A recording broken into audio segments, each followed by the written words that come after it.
We've all been there. It's lunch or dinner time, but you can't decide what to eat. There's no shortage of options, but if you're in the mood for Filipino food, Elena's restaurant in Waipahu has been serving original and traditional dishes with a local twist since 1974.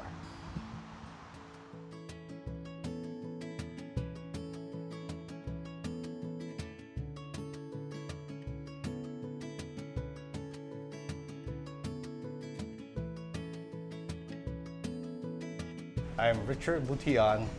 I'm second generation owner to Elena's restaurant. Hi, I'm Melissa Cedillo, second generation. Richard is my brother. And I'm Adrian Cedillo. I'm Melissa's husband. I'm sort of an owner, but not really, but I just help out wherever I can and stay out of the way. My mom and my dad, we immigrated from the Philippines, and my grandfather brought us in. We're from Dagupan City in Pangasinan. My mom's major in college from the University of Pangasinan was homemaking, so that was cooking. So her recipes were her original recipes, and that's what she fed us at home. When we were in Waipahu, she was like, there's no Filipino restaurants. So she was like, okay, well, maybe I can try. But that's when my mom opened up Elena's, the first Elena's at Navarrete store, which is on Waipahu Street. And we went to school at August Arens, which was right across the street. Yeah. And when we first opened, believe it or not, my dad was the cook and my mom was the waitress.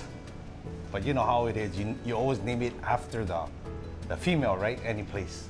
So yeah, my dad was the original cook of Elena's, even though it was her recipes. They worked hand in hand. It started off really small, and then they started getting more and more popular.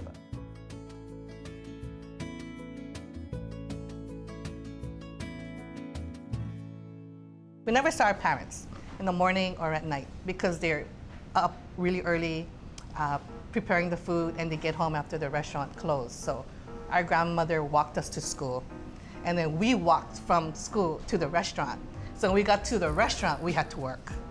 Yeah. I was 5 and my brother was 3. He didn't do anything.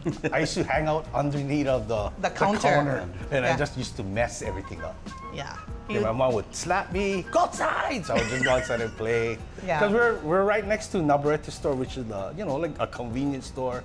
You know those old, what do you call it? Mom and pops. Mom and pop store. Yeah. Like a plantation types. Yeah. So that was my auntie, so I used to just hang out in there, steal candy, eat, go back to the restaurant, make trouble, and then leave again. So I wasn't doing anything. I was bad. Yeah. We're born and bred to work in the restaurant. You know, we're immigrant families. We're forced to work. Even during my career, because I took over the Elena's back in 2006. I was a realtor before. Being a realtor, I was still working at the restaurant, no matter what. I was working at the restaurant since, can't remember, till even before I could drive. But as soon as I started driving, I was delivering, picking up stuff, working in the restaurant, cutting meat, all around. Yeah. Whatever needed help, I was there. When our parents decided to retire, they didn't say, oh, we want to retire. They kind of just said, oh, we bought a house in Las Vegas. Yeah. We're like, what? Yeah. And I'm like, okay, so then I guess we're taking over. And at the time, we were transitioning from one location to another. We used to have a few more locations previous to that. And so we were kind of downsizing as well. And then we were just trying to find a way to make that decision, because it is a big decision. It was gonna affect us, all 3 of us, but we wanted to keep the restaurant going. And ultimately we decided to go ahead and just go for it. So during the transition, when our parents decided to retire and for our generation to take over, we had to look at how my parents ran the business. Correct. And move it to the future. And I think it was hard for them to let the reins go. It was a transition for all of us. I think it was easier because they were in Vegas. Yeah, that helped. So imagine if they were here. Yeah. Oh my God, just the butt heading. Because I'm so strong already. I'm really strong. And so just having my mom and my dad and me trying to like go home Don't stay at the restaurant. Especially my dad. Yeah. He likes to manage all the way from Vegas. He's a micromanager. Yeah. He'll call and he'll call them like every hour just to check what we're doing, how's And everyone, he how's still the does. restaurant. Yeah. He still does. And Still today. Yeah, and they have a fax machine. They don't have computers, okay? So they would draw pictures. They draw pictures like how the food should look, and they would fax it to the restaurant. Hey, look, for mom and dad. See this halo, you guys not doing it correctly. It's supposed to look like this. They will draw pictures, and then so the employees will follow, which is good, keep them busy. Yeah. But as for the dishes, we still kept it the same. Yeah, we kept it traditional no matter what. It's always been my mom's recipes. Original recipe. Yeah. And it's something that we see with our customers, our loyal customers. They come back, decades, first generation, second, third, fourth. We see their grandchildren coming, their great-grandchildren coming, because it's the same food. It's the same home style cooking that they remember their parents or their grandparents fed them when they came to Elena's. As right now, for our most favorite or popular dishes are pork adobo fried rice, Yes. lechon special, sari sari. So we have a lot of customers that go to like the mainland or they go to different Filipino restaurants. So everyone, I don't know if they got it from Elena's, but they call their dishes sari sari. So they go and they complain like, oh, we come in, hey, it doesn't taste the same, it's different. So I gotta tell them. There's no such thing. There's no There's no such thing as My sari dad sari. made it up. One day he just was bored. He just made this dish for everyone. But now it's like a staple in Hawaii. Any Filipino restaurant you go to, there's sari sari. Because everyone kind of learns from other restaurants, Filipino restaurants, what to make. So it's like when my mom created the adobo fried rice omelet, the pork adobo fried rice omelet. No one made that dish, she made it. But now it's in every Filipino restaurant now. You won't find these dishes in the Philippines besides the most basic like pork adobo, chicken adobo, lumpias, and the pancits, which are kind of basic dishes that you would find in the Philippines. So I think what they did was they tried to incorporate the menu to Hawaii as well, to the people that live here, and try to kind of like, I guess they were fusing it before fusion became popular. Yeah, they fused it before it became popular. Yeah. And they came up with their own. fusions. They came up with creative names for their dishes and things like that. Yeah. And the food trucks have been around even before I joined the family. Richard's our dad, he started with the food trucks out in Campo Industrial. That was like the starting point. If I'm not Started in mistaken. 1988. Yeah. It's not even a food truck. It's called Lunch Wagon. Yeah, lunch wagons, So exactly. lunch wagons, food trucks came later on. Yes. So we are lunch wagon where we come to the restaurant, pick up the food, and just scoop the food and feed it. And it was because there weren't any areas to eat. And people look forward to us being out there because they might only have like a few minutes to eat lunch, maybe 30 minutes. They'll come to the food truck, and we try to get the place out as fast as we can and send them on their way. So it's a great way to keep promoting the business and just to be out in the community, feeding people in different areas around the island. Thank you. So 2 plates of lechon, extra sauce. Our Elena's family base, our customers, have been with us, some for 50 years. I have people coming and say, oh, we came and ate at the first restaurant in Navarrete. I'm like, no way. So our customer base is just overwhelming, especially during the pandemic as well. That customer support that we receive as far as supporting local and having them keep us in business was truly amazing. They came in, they're like, we don't want you guys to close. We're here to support you. It was so good to see. I mean, I'm originally not from here, but just to see that here was pretty awesome. Yeah. We were Ju- so scared. Yeah. We didn't know what was going to happen. Yeah. When they told us, oh, everybody shut down, borders are shut down, the restaurant shut down. Only takeout only. We're like, Richard, Adrian, what are we going to do? Yeah. Are we going to have to close? Are we going to have to, shut down the restaurant and not be able to open?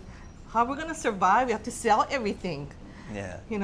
And then Adrian and Richard were like, we just do what we have to do. I said, because I was scared. They know I was scared. I said, And when she gets scared, we're like, Yeah. we get scared, but so we have to be like level-minded and yeah, so be strong. Richard and Adrian was like, we just open for takeout. going back to the food trucks, that helped a lot because we Yeah. could go outside.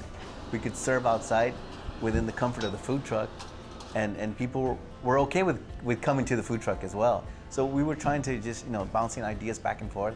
But our main goal, I think, our objective was just to stay open. Yeah, but our employees, oh my God, our employees, they stayed with us. They stuck it out.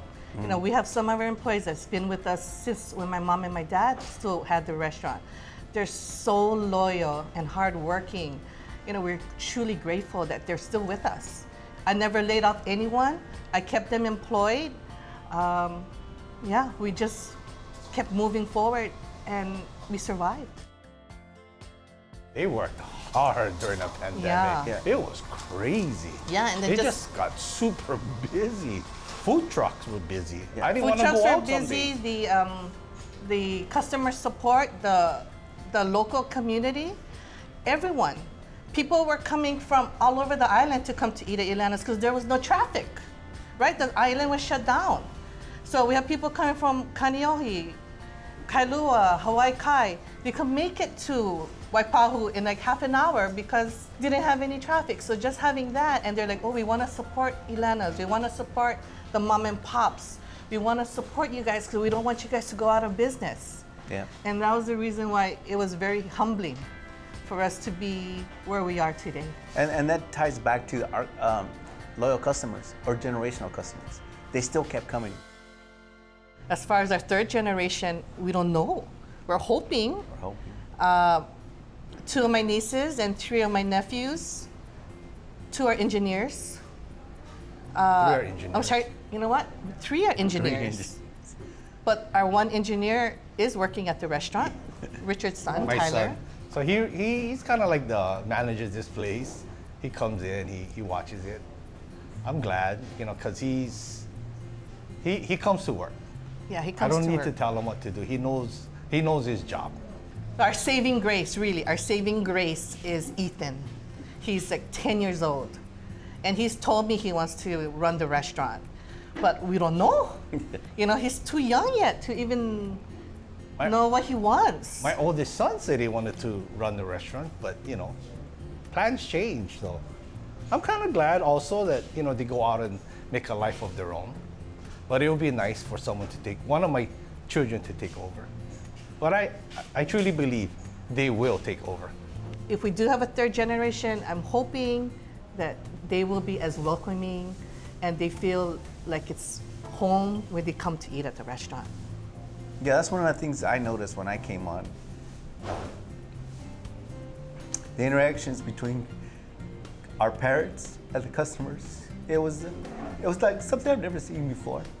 It was like they were there, they were involved, they cared, and they were grateful. They were very successful, but that's the kind of thing we would like to keep going. To show people that we care, that we're here, Sometimes, sometimes we have good days, sometimes we have bad days, but we still care. We try to make it right. That's all we want to do, is just keep it going, keep the business going as long as we can, and just be involved as much as we can, whenever we can. As I was growing up, like when we do family things with my parents, like we'd have to go to a party, and they would always like, oh, we have to stop at the restaurant. I never understood that. Like you would stop before we go to like a party, then my dad would go in and greet all the customers. My dad is a really good PR guy. So it kind of, rubs off on me because I talk a lot to people. Yeah. Like in Hawaii, we call them talk story. I talk story with everybody. And they Too much sometimes. Even when we're serving at the food truck. Yes. It's like, I'm talking wow, to the the line whole is so customer. long Yeah, like already. 30 We're people in talking line. to people. I'm like, shut up already. We're gonna help out other customers. Just to be in a family business for 50 years, we gotta keep going. Because there aren't that many mom and pop stores left in Hawaii. And that's our culture. That's our community. And that's the reason why we have to keep going every day. And we'll fight to the end until we don't have any more fight.